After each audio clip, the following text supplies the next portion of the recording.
प्रिय मित्रों, जय मसीह की। आज मैं आपसे उस सत्य के बारे में बात करने जा रहा हूं जो आपके भीतर की गहराइयों को छू लेगा।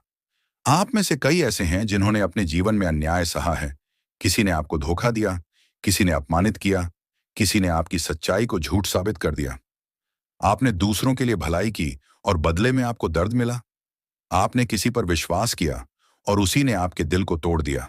और तब मन में यही सवाल उठा, प्रभु, आपने यह क्यों होने दिया? क्या आपने देखा नहीं? क्या आप चुप हैं? पर आज प्रभु कहता है, मैं चुप हूं पर अंधा नहीं, मैं मौन हूं पर निष्क्रिय नहीं।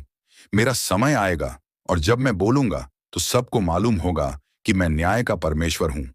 बाइबल कहती है, हे मेरे प्रिय, अपना बदला न लेना, परंतु क्रोध को स्थान दो, क्योंकि लिखा है, बदला लेना मेरा काम है, मैं ही बदला दूंगा, यहोवा कहता है।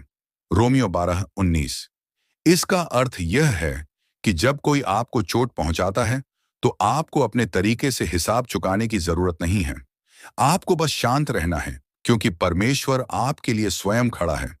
वह आपकी चुप्पी को कमजोरी नहीं, बल्कि विश्वास की गहराई समझता है। वह कहता है, तू स्थिर रहा, मैं तेरे लिए युद्ध करूंगा। निर्गमन 14:14। और जब परमेश्वर युद्ध करता है, तब परिणाम हमेशा अद्भुत होता है। वह ऐसा हिसाब करता है जो सिर्फ न्याय नहीं लाता, बल्कि आपको ऊंचा उठाता है। कभी आपने देखा है कि कुछ लोग जिन्होंने आपको नीचा दिखाया, वे अचानक आपके जीवन से गायब हो गए? कुछ अवसर जो आपसे छिन गए थे, अचानक वापस आपके पास आ गए। कुछ द्वार जो बंद थे, वे बिना खटखटाए खुल गए। यह संयोग नहीं है, यह परमेश्वर का न्याय है, क्योंकि वह कहता है, जो कुछ मनुष्य बोता है वही वह काटेगा। गलातियों 6:7। जिसने आपके साथ छल किया है, वह अपने ही कर्मों का फल देखेगा। परमेश्वर का न्याय कभी अधूरा नहीं होता। वह देर से आता है, लेकिन जब आता है तो हर चीज बदल जाती है। कभी वह हिसाब परिस्थितियों के माध्यम से लेता है। जो लोग आपको गिराने चले थे, वही आपके लिए सीढ़ी बन जाते हैं। कभी वह हिसाब समय के माध्यम से लेता है। जिन्हें आपसे आगे बढ़ता देखकर आपने रोया, वही एक दिन पीछे मुड़कर देखते हैं और समझते हैं कि वे क्या खो बैठे। और कभी वह हिसाब हृदय के माध्यम से लेता है। वह उनके भीतर पश्चाताप का तूफान उठा देता है, ताकि वे जाने कि उन्होंने किसे दुख दिया। डेनियल का उदाहरण लीजिए।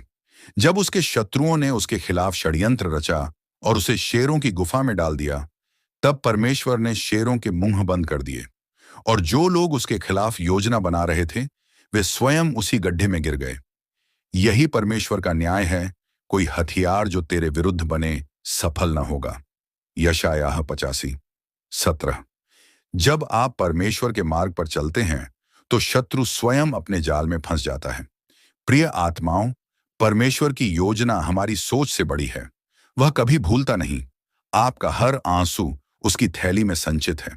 भजन संहिता 56:8 कहती है, तू मेरे आंसुओं को अपनी थैली में रख लेता है, क्या वे तेरी पुस्तक में नहीं लिखे हैं?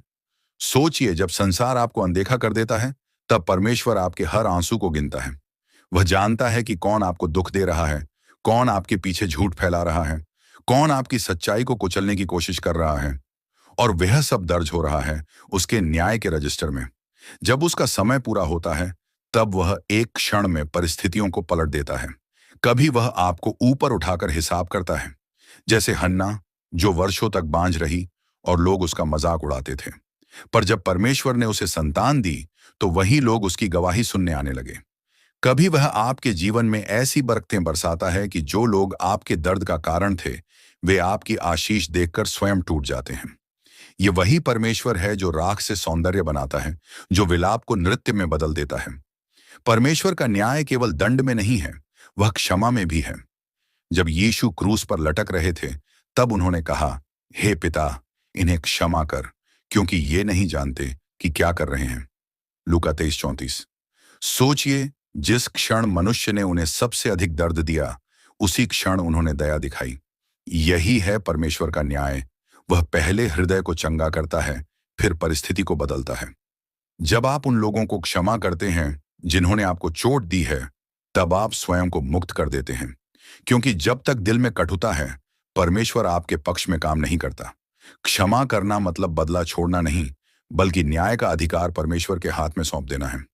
प्रिय मित्रों, अगर आप इस समय किसी दर्द से गुजर रहे हैं, अगर किसी ने आपका विश्वास तोड़ा है, अगर किसी ने आपका अपमान किया है, अगर आपने किसी से प्रेम किया और उसने आपको ठुकरा दिया, तो आज यह संदेश आपके लिए है।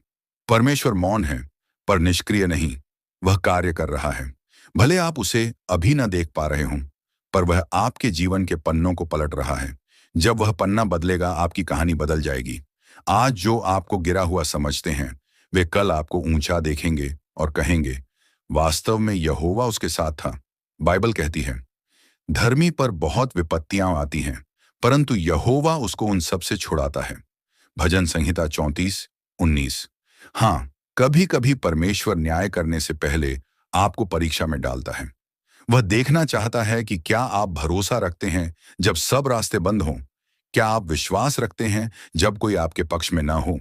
क्योंकि जब आप विश्वास में स्थिर रहते हैं, तब परमेश्वर अपने समय में आपके लिए अद्भुत कार्य करता है।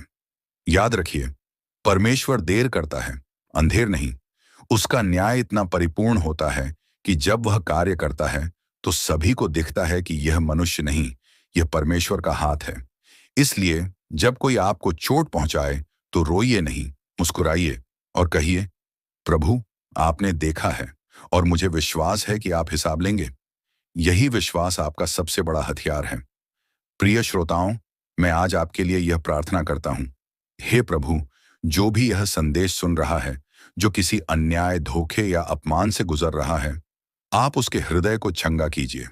उसके आंसुओं को आशीर्वाद में बदल दीजिए। जिन्होंने उसे दुख दिया, उन्हें समझ और पश्चाताप दीजिए। उसके जीवन में शांति बहाल कीजिए। हर बंद दरवाजा खोल दीजिए जो आपने उसके लिए ठहराया है, और उसे यह शक्ति दीजिए कि वह क्षमा कर सके, ताकि वह आपके न्याय का साक्षी बन सके। क्योंकि प्रभु कहता है, मत डर, क्योंकि मैं तेरे साथ हूं। मत घबरा, क्योंकि मैं तेरा परमेश्वर हूं। मैं तुझे दृढ़ करूंगा, निश्चय ही तेरी सहायता करूंगा। यशायाह 41:10। परमेश्वर आपको कभी अकेला नहीं छोड़ेगा। वह आपके लिए लड़ेगा, आपके लिए खड़ा रहेगा और अपने समय पर आपके लिए न्याय करेगा। तो मेरे मित्रों, अब जब आप ये संदेश सुन रहे हैं, अपने भीतर की कड़वाहट को छोड़ दीजिए। उन लोगों को परमेश्वर के हाथों में सौंप दीजिए जिन्होंने आपको दर्द दिया, और अपने जीवन से यह घोषणा कीजिए, प्रभु, मैं आप पर भरोसा रखता हूं। आप मेरा न्याय करेंगे क्योंकि आप सच्चे हैं। जब आप यह घोषणा करेंगे, तो आकाश की शक्ति आपके पक्ष में कार्य करने लगेगी। क्योंकि लिखा है, यदि परमेश्वर हमारे पक्ष में है, तो कौन हमारे विरोध में। रोमियो 8:31। इसीलिए विश्वास बनाए रखिए, प्रार्थना करते रहिए और याद रखिए, परमेश्वर का न्याय प्रेमपूर्ण, परिपूर्ण और निश्चित है। वह कभी असफल नहीं होता। वह आपके लिए तब भी कार्य कर रहा है जब आप सोचते हैं कि सब समाप्त हो गया है। वह आपकी कहानी को इस तरह लिख रहा है कि अंत में सब कहेंगे, देखो, यहोवा ने क्या अद्भुत कार्य किया है। और यदि आज का यह संदेश आपके दिल को छू गया है, आपको लगा है कि प्रभु ने आपसे बात की है, तो इस वीडियो को लाइक करें। इसे अपने दोस्त, अपने परिवार में जरूर शेयर करें, क्योंकि शायद किसी और को भी यह जानने की आवश्यकता है कि परमेश्वर उसके लिए भी न्याय करेगा। और कमेंट में विश्वास से लिखे कि प्रभु मेरा न्याय करेगा। परमेश्वर की शांति, कृपा और प्रेम आप सबके जीवन में सदा बना रहे। याद रखिए, जिसने आपको दुख दिया है, वह अब परमेश्वर के हिसाब में दर्ज है। और जब परमेश्वर हिसाब लेता है, तो न केवल न्याय होता है, बल्कि चंगाई, सम्मान और महिमा भी आती है। विश्वास बनाए रखिए, क्योंकि परमेश्वर आपके साथ है। आमीन।